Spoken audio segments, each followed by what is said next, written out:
자, 이재명 대통령 시대 부동산 과연 어떻게 될까요?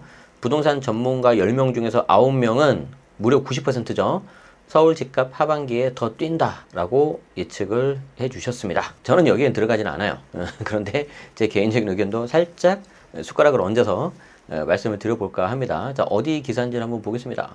집코노미, 여러분들 좋아하시는 집코노미 한국경제 기사고요.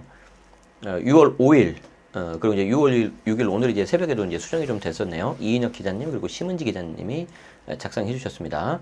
특히 어떤 내용이 좀 강조가 됐냐면 공급 절벽 해소돼야 된다. 이건 뭐 저도 계속해서 강조 말씀드렸었죠. 그래서 이제 부동산 전문가 50명에 대해서 이제 긴급 설문을 했는데 이런 내용들이 좀 나왔고 새 정부는 특히 지방 미분양 해결이 시급하다. 요 말씀을 좀 해주셨는데 저는 계속해서 말씀드리지만 저게 해결이 되려면 취득세 중과가 풀려야 된다. 그 말씀을 좀 계속해서 강조해서 드리고 있어요. 볼게요. 자, 국내 부동산 전문가 10명 중 9명은 하반기 서울 아파트 가격이 뛸 것으로 내다봤다. 이재명 대통령의 공급 확대를 통한 시장 안정을 공약한 것과는 상반된 전망이다. 근데 뭐 현재 정부만 그런 게 아니고 역대 정부로 봐도 항상 이렇게 시장하고 정부가 생각하는 게 좀 다르죠. 이제 뭐 그런 부분은 있습니다. 자, 새 정부가 공급 부족 우려를 불식하고 이른바 똘똘한 한 채 심리를 완화하려면 부동산 규제 완화와 특히 주택 공급 확대에 주력해야 된다는 제안이 나왔다. 그런데 이 규제 완화는 단기간에 할 수 있어요. 맞죠? 관련된 법을 바꾸면 되니까. 게다가 지금 현재 여당이 다수당이잖아요. 민주당이 그 국회에. 그런데 이 주택 공급 확대는 오래 걸려요. 그러면은 지금 일단 뭔가 효과가 나오게 하려면 단기간에 나오게 하려면 규제 완화를 해 주셔야 되는데 이게 좀 쉽지가 않을 것 같다라는 생각이죠. 그리고 이제 우리가 라이브에서는 곧바로 이어서 하는데 그 다음 주제가 이제 어떤 분들이 요거 정책을 이끌어 나갈 거냐 이거에 대해서도 제가 좀 설명을 드리려고 합니다. 자, 한국경제신문이 이렇게 준비를 해가지고 했어요. 자, 그래서 이번 정부가 가장 방점을 찍어야 될 부동산 정책 목표는 첫 번째가 이제 지방 미분양 해결 심각하거든요. 그리고 이제 주택 공급 확대. 그래서 지방 미분양 해결은 34% 가장 많이 나왔고 주택 공급 확대는 30%. 가장 높은 점수를 주고 싶은 부동산 공약으로는 재개발, 재건축 할 때 용적률 상향하겠다. 요걸 꼽았다는 건데 이제 이거는 이제 공약을 보고 이제 평가를 한 거고 실제 진행되는지 여부는 여러분들이 뭐 당연하겠지만 지켜보셔야 될 것 같습니다. 자, 과감한 규제 완화 카드가 필요하다는 의견도 쏟아졌는데 공급 절벽 해소를 위해서 새 정부가 시급히 해야 될 정책이 양도세와 취득세 등 세제 감면. 자, 여러분들이 이제 의아해 하실 수 있어요. 공급 부족은 아까도 말씀드린 것처럼 오랜 시간에 걸쳐서 이루어져야 되는데 왜 갑자기 세제 감면이냐. 자, 무슨 말이냐면 우리가 공급이라는 게 크게 봤을 때 두 가지잖아요. 새로 만들어서 지어야 돼. 그런데 가장 심각한 게 지금 서울이잖아요. 서울 같은 경우에는 새로 만들어서 지으려면 택지 개발을 할 수 있는 데가 없죠. 그린벨트를 풀지 않은 한. 그러니까 그거는 좀 힘들 것 같고 그러면 그 다음에 할 수 있는 게 재개발, 재건축이에요. 그래서 재개발, 재건축에 대해서 좀 용적률 상향이라든지 이런 당근을 좀 제시했단 말이지. 그리고 그 다음에 할 수 있는 두 번째 공급 방안이 뭐냐면 이미 지어져 있는 거를 다른 사람한테 팔아야 되는 거죠. 그러면 내가 주택이 이렇게 하나가 있어요. 하나가 있는 사람이 이 주택을 다른 사람한테 넘기는 경우는 사실 많이 없겠지. 그런데 내가 주택이 이렇게 하나가 있고 또 하나 있어서 두 개가 있다. 그러면 내가 하나는 가지고 있고 다른 하나는 이렇게 팔면은 뭔가 되겠죠. 그러면 내가 이렇게 두 개를 가지고 있는데 이 중에 하나는 실거주하고 이거 하나를 팔게 하고 싶어요.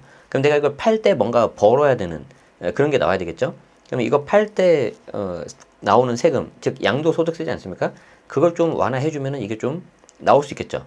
그런데 이거는 되게 뭔가 좋은 방향의 훈풍 이런 거고 반대로 할 수 있겠죠. 엄청 규제를 세게 해서 도저히 못 버티게 해서 이거를 이렇게 나오게 할 수 있는 방법이 있어요.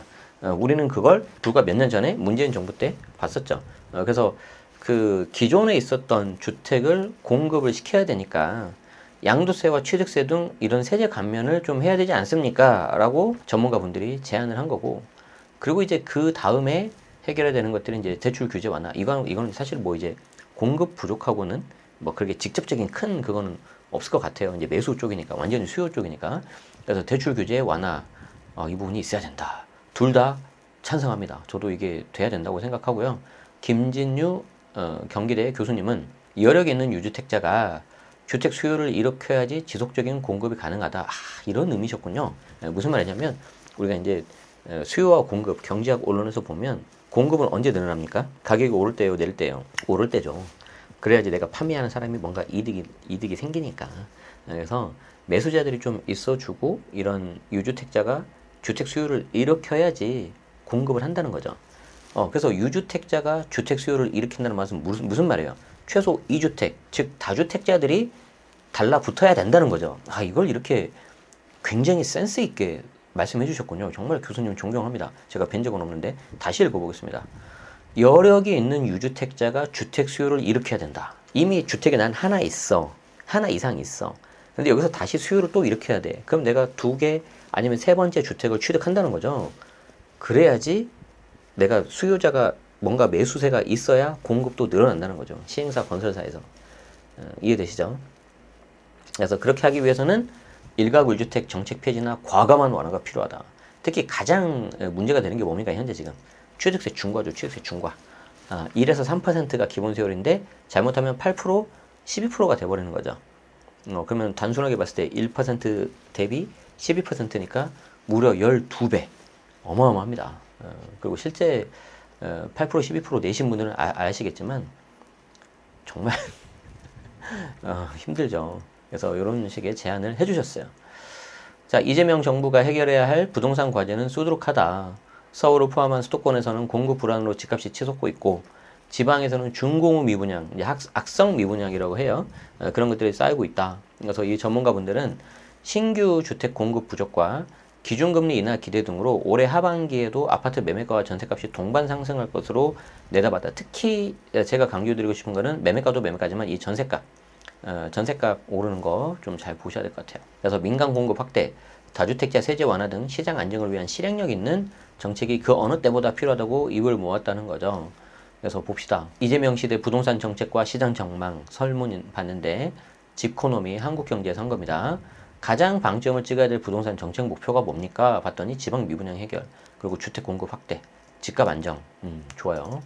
그리고 집값 안정을 위해서 시급히 펼쳐야 되는 정책이 뭡니까? 봤더니 세제 감면 등을 통한 수요 회복. 그러니까 이제 여기에 대해서 반대하시는 분들 입장에서는 좀 약간 의아해할 수 있어요. 아니 왜 저거를 또 풀어줘서 살려야지 뭐 집값이 안정되는 거냐라고 생각하실 수 있는데 어떻게 보면 지금 이 중심지 선호 현상, 똘똘한 한 채 선호 현상은 가장 많은 영향을 끼치는 것 중에 하나가 이 다주택자 취득세 중과가 큰 영향을 미치고 있습니다. 그리고 이제 두 번째가 뭐냐면 시장 공급 부족에 대한 우려를 불식해야 되는 거죠. 이게 이제 가수요하고 연결해져. 가수요 여러분들 아시죠? 가짜 수요라는 거잖아요. 가짜 수요. 그런데 내가 이게 이제 애플 펜슬인데 이 펜슬이 만약에 예를 들어서 엄청 좋은 제품이에요. 근데 얘가 갑자기 재고가 떨어진다고 뭐 없다고 해봐요. 내가 사고 싶어도 살 수가 없어. 그럼 우리가 마트 같은 데 보면은 어떤 일이 일어납니까? 사재기, 물건이 품귀 현상이 일어나잖아요. 그런 거랑 비슷해요. 즉 서울의 신축 아파트는 이제 곧 없어진다. 그런 불안감이 생기니까 사람들이 계속해서 하나씩 살려고 하고 이걸 안 매도자들은 물건을 걷어버리는 거죠. 안 파는 거죠. 그래서 이게 좀 정부의 어떤 신뢰성을 줘야지 사람들이 우리가 이제 좀 괜찮아지겠다 한 거죠. 더 쉽게 설명드리자면은 우리 몇 년 전에 코로나 때 마스크가 없으니까 어땠어요? 다 사재기했죠. 그리고 어떻게든지 지금이라도 살려고 긴 줄을 서면서 약국 같은 데서 기다렸었죠. 그런데 결국에는 마스크가 원활하게 공급이 되고 실제 거기에 대한 기대 플러스 실질적으로도 공급이 되니까 어떻게 됩니까? 사람들이 좀 안정을 찾는 거죠. 그런데 문제는 뭐예요? 주택은 마스크가 아니다. 자, 전국 아파트값 전망 가장 많은 게 보합이네요. 마이너스 1에서 1%. 그리고 그 다음 32%가 1에서 3% 상승이라고 예측을 하셨고 3에서 5% 상승 22%. 그리고 이제 그 다음에 5% 이상 상승 하고 저는 전문가는 아니지만 채널 운영자인 제네시스 박은 어느 정도일 것 같냐? 그러면 저는 3에서 5% 상승 정도를 한번 찍어 보겠습니다. 참고를 하십시오. 그리고 이제 방금 그거는 서울 아파트 값이었고, 그 전국이었고, 서울 아파트 값 전망을 보니까 가장 많은 게 3에서 5% 상승. 아까 저도 요거 했었죠. 전국도. 그리고 이제 그 다음이 1에서 3%, 무려 20%는 5% 이상 상승을 하셨네요. 그래요. 어쨌든 대부분이 상승으로 이렇게 좀 전망을 해주셨고, 가장 유망한 부동산 투자 상품이 뭡니까? 1번, 아파트 분양, 청약이죠. 그 다음, 재건축 아파트 52%, 그 다음, 준공 5년 이내인 아파트. 준공 5년 이내의 아파트도 괜찮아요. 왜냐면 우리가 이제 재개발, 재건축 외에는 신축하기가 힘들어지는데, 청약은 뭐 이제 전매 아니면 솔직히 힘들고 가점제니까 그쵸? 그러면 이제 남아 있는 게 차라리 이미 지어진 준신축을 그냥 이렇게 매수하는 게 어떠냐 이런 걸로 하시는 것 같고요. 22%가 재개발 구역 지분인데 이건 이제 재개발을 말씀하시는 것 같은데 저는 오히려 22%보다 훨씬 더 좋게 생각합니다. 저는 재개발을 왜 그러냐면은 재건축은 두 가지 이슈가 있어요. 지금 재건축 같은 경우에는 살짝 뭐라 해야 되지? 숨고르기 들어가는 것 같아. 그 대선 전부터 오세훈 서울시장이 약간 좀 딜레이 시키고 있는 거더라고요. 그래서 압구정부터 시작을 해서 요 앞에 있는 잠실 주공 5단지도 조금씩 딜레이 되고 있다. 그리고 두 번째는 뭐냐면 재건축 같은 경우는 제초안 있죠. 재건축 초과이익 환수제. 이 대통령도 후보 시절에 뭐라 그랬었어요? 유지하겠다 이렇게 했었죠. 그렇기 때문에 제초하는 재건축은 그 두 가지가 조금 이슈가 있습니다. 그리고 그 다음이 이제 경매와 꼬마 빌딩. 아니 근데 경매는 투자 상품은 아니지 엄밀히 말해서. 이거는 구하는 그냥 방식이지. 살짝 조금 아쉽습니다. 그래서 가장 유망한 투자 상품은 뭐 청약 좋긴 한데 저는 청약 다음에 5년 내 아파트 그리고 그 다음이 오히려 재개발 재건축보다는 저는 그렇게 생각하고 있습니다. 자, 그리고 여러분들이 또 가장 눈여겨봐야 되는 게 바로 이 전세값인데, 자, 전세값 1에서 3% 상승할 것 같다. 48%. 그리고 3에서 5% 오를 것 같다. 32%. 야, 저도 조금 이게 임대차 시장 불안이 좀 먼저 올 것 같거든요. 그리고 이걸 바탕으로 해서 매매가 시장이 그 다음으로 좀 불안해질 것 같아요. 그래서 좀 그 부분이 약간 우려되는데, 역시 다른 분들도 이렇게 말씀해 주셨네요. 자, 지역별로 나눠 볼까요? 서울과 지방의 전망이 극명하게 엇갈렸다. 서울은 전문가 86%가 매매가격 상승을 예측했는데 가장 큰 이유로는 공급 부족. 여기에 똘똘한 한 채 강화 기조. 그냥 하나 사자. 하나로 좋은 거 끝내자. 이거인 거죠. 다주택자 규제와 상가, 오피스텔 등 수익형 부동산 시장 침체 속에 강남권 아파트를 제외하고는 자금이 흐를 만한 투자처가 잘 안 보이고 있다. 특히 지금 상가 같은 경우에는 여러분들도 마찬가지지만 라이프 스타일이 완전 바뀌었죠. 오늘 저는 사실은 이제 휴일이고 해서 오랜만에 좀 오프라인 그 마트를 좀 다녀왔어요. 왜냐면 이제 뭐 수박 같은 거는 우리가 좀 보고 사야 되고 고기 같은 거 눈으로 보고 좀 사야 되니까 뭐 이제 장모님하고 와이프하고 이렇게 같이 갔다 와서 좀 샀는데 그 외에는 정말 마트 갈 일이 별로 없어요. 그러다 보니까 이제 상가 같은 경우 수익형 부동산이 굉장히 좀 안 좋아지고 있는데 그 중에 이제 빌딩도 포함이 되죠. 그러니까 이제 빌딩 투자하시는 분들이 야 이거 좀 재미가 없는데 그냥 차라리 강남 아파트나 살까 이렇게 돼버리는 거죠. 자, 양지영 신한투자증권 수석님은 서울은 자산가 중심의 매수세가 형성된 곳이 많기 때문에 다음 달 시행되는 3단계 스트레스 DSR 영향도 크지 않을 거다. 그러니까 무슨 말이냐면 어차피 내가 자금이 많이 있는데 스트레스 DSR 3단계가 된다고 해서 막 엄청 큰 타격을 보거나 그러지 않다는 거죠. 오히려 상대적으로 그냥 일반적인 사람들 아니면 조금 이렇게 좀 소득이 좀 낮으신 분들이 예를 들어서 평균 소득 한 6천만 원 정도인 분들은 스트레스 DSR 3단계 되면 한 1,200만 원 정도 깎인다고 그래요. 보통 평균적으로. 그러면은 그분 입장에서는 1,000만 원이 훨씬 더 크게 다가오는 거죠. 자산가분 입장에서. 그럼 비교해 봤을 때. 자, 그리고 지방 아파트 가격 전망은 보합이라는 답변이 절반에 가까웠다. 아까 제가 조금 착각을 했네요. 이게 전국 아파트값 전망이니까 보합인데 제가 이걸 서울로 잘못 봤어요. 그래서 보합 요거 다시 한번 정정을 해드리고 그래서 저도 지방은 아까 플러스 5라고 잘못 말씀드린 것 같은데 전국을 놓고 보면 쉽지 않을 것 같습니다. 한 1에서 2% 정도 오르겠죠. 서울 때문에. 전국은. 자, 상승과 하락 급락자는 26%로 동률을 이뤘다. 비수도권 같은 경우에는 수요 대비 공급 과잉 속에 불 꺼진 아파트가 속출하고 있다. 야, 정말 이게 지방 힘든데 과거에는 이제 투자자들 같은 경우가 서울 수도권 그리고 이제 지방 좀 구분해가지고 서울 수도권에서 좀 재미 보다가 뭐 안 되면 다시 지방도 가서 좀 이렇게 해보고 그랬단 말이에요. 근데 과거 대비 지금은 좀 재미 못 보고 있죠. 그렇기 때문에 그걸 받아줄 사람이 없으니까 그래서 전부 다 이제 서울 수도권 쪽으로 가고 있어요. 자, 이재명 대통령의 부동산 공약 중 가장 좋은 평가를 받은 거는 도심 주택 공급과 관련이 깊은 서울 재건축 재개발 때 용적률 상향이었다. 자, 박원갑 의원님은 자, 부동산 공약이 세금 폭탄식 규제보다 시장 흐름을 인정하는 실용적 노선인 점에서 높은 점수를 주고 싶다고 말했다. 박사님 제가 다음에 한번 명동 가서 한번 직접 한번 허심탄회하게 이야기해 보도록 하겠습니다. 어쨌든 이제 이거는 이제 용적률 상향은 이게 잘 지켜졌을 때 이야기입니다. 그래서 저도 개인적으로는 재개발 재건축을 좀 빨리 돼야 된다고 봐요. 그냥 한번 좀 어차피 맞을 매 그냥 빨리 하고 인정을 해야죠. 개선해야 될 공약으로는 4기 스마트 신도시 건설. 이게 약간 좀 먼 이야기라는 거죠. 지금 3기 신도시도 제대로 안 되는데, 그죠? 자, 4기 신도시 건설은 기존 2기, 3기 신도시의 교통 일자리 자족성 문제가 여전히 해결 안 되고 있는데, 갑자기 무슨 4기냐. 지금 기존에 썼던 2기, 3기도 지금 잘해야 되는데, 지금 이런 겁니다. 고품질 공공임대주택 및 공공임대 비율 확대에 대해서는 우려도 컸다. 공공 위주로 가는 것에 대해서. 또 우리 반가운 얼굴 이름이 나오고 있어요. 박지민 대표님은 원룡이님이죠. 자, 막대한 예산이 수반되는 공공임대 확대는 결국 중산층 이상의 세부담을 가중시킬 것이다. 세상에 공짜가 어디 있습니까? 그렇죠. 네, 좀 살짝 저도 우려가 됩니다. 자, 새 정부가 가장 방점을 찍어야 될 부동산 정책으로는 지방 미분양 해결, 주택 공급 확대, 그리고 집값 안정, 이런 순이었어요.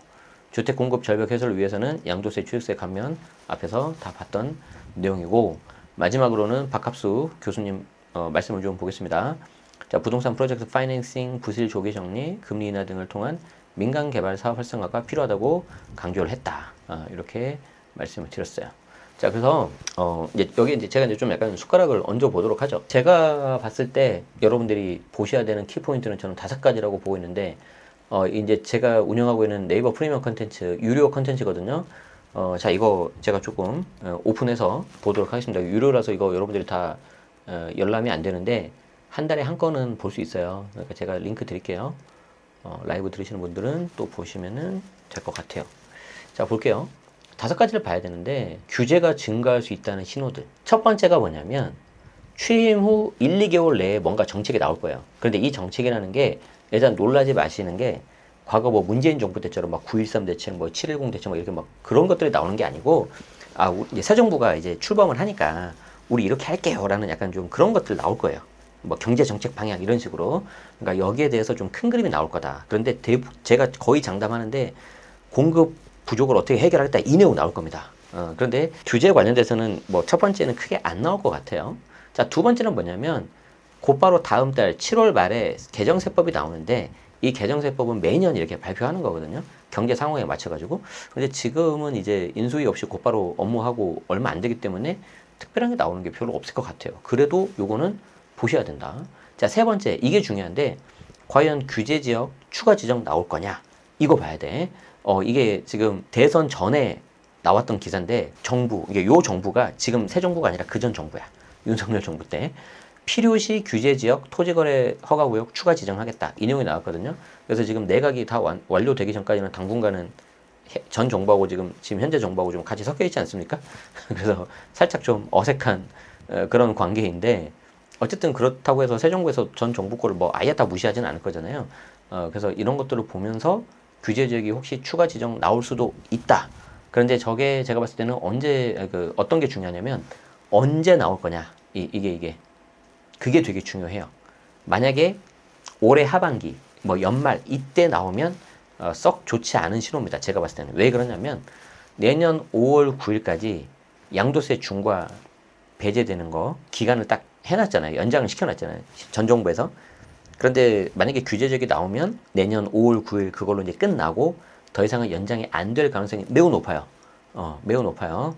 그래서 그게 네 번째하고 연결되는 겁니다. 26년 5월 10일부터 양도세 중과 시행되냐 안 되냐 이거 꼭 여러분들이 체크하셔야 됩니다. 그래서 이게 만약에 시행이 되면 2주택 이상 다주택자인데 조정대상 지역에서 물건을 가지고 있다. 그러면은 그 물건 팔 때 진짜 조심하셔야 돼요. 아시겠죠? 정말 조심하셔야 되고, 저는 뭐 비조정이니까 상관없겠네요 하신 분들도 조심해야 되는 게 뭐냐면 앞에 하고 연결이 돼요. 규제 지역에 만약에 추가 지정 돼버리면은 서울에 중상급 이상 되는 그런 지역들은 규제 지역 추가 지정되면 조정 대상 지역으로 묶일 수 있습니다. 아시겠죠? 그리고 이제 마지막 가기 전에 양도세 중과가 얼마 무서운지 내가 하나 보여드릴게요. 내가 7억에 집을 샀어요. 그리고 15년 지나서요 10억이 됐습니다. 인간적으로 15년이나 들고 있었는데 3억 오른 거는 이건 그렇게 많이 오른 거 아니죠?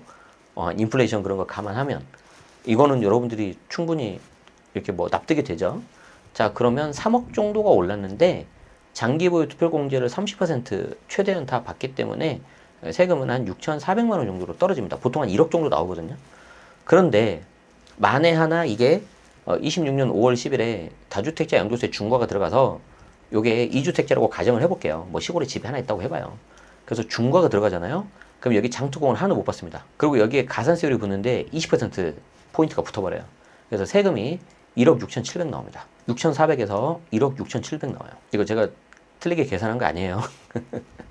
자, 그런데 알고 봤는데 집이 하나가 또 있대. 내가 모르는 집이. 그래서 3주택 중과가 들어가면 역시 마찬가지로 장특공은 적용이 안 되고 30% 포인트가 붙습니다. 곱하기 1.3이 아니고 그냥 30% 포인트가 붙어요. 그래서 68이 나옵니다. 양도세 세율이. 그래서 2억으로 올라갑니다. 어마어마하죠. 6,400짜리가 2억이 돼버려요. 그러니까 전체 양도차익이 거의 한 70% 가까이 가버려요. 70% 가까이. 자, 이제 마지막입니다. 마지막은 아니고 보유세 어떻게 될까? 이거 보셔야 되는데 이 보유세가 어떻게 될 건지와 관련해서 과연 세내가 구성 어떻게 될 거냐? 저는 13년 동안 직장 생활을 하면서 HR, 즉 인사 노무 담당자였어요. 그래서 그때 일을 하면서 사람의 어떤 인사 그 업무가 얼마나 중요한지를 잘 알아요. 사람이 하는 대부분 다 하는 일이기 때문에. 그래서 새 정부도 마찬가지죠. 내각 구성을 어떻게 하느냐에 따라서 방향이 달라질 건데 제가 두 번째 주제는 이제 이 내용을 다룰 겁니다. 정책실장 누구신지 그리고 전체를 총괄하고 있는 국정기획위원장 이분이 누구신지 이재명 대통령 하면은 경기도지사 그리고 그 전에 이제 민주당 대표였을 때 기본소득, 뭐 기본사회, 기본 되게 중요하시잖아요. 하게 생각하시잖아요.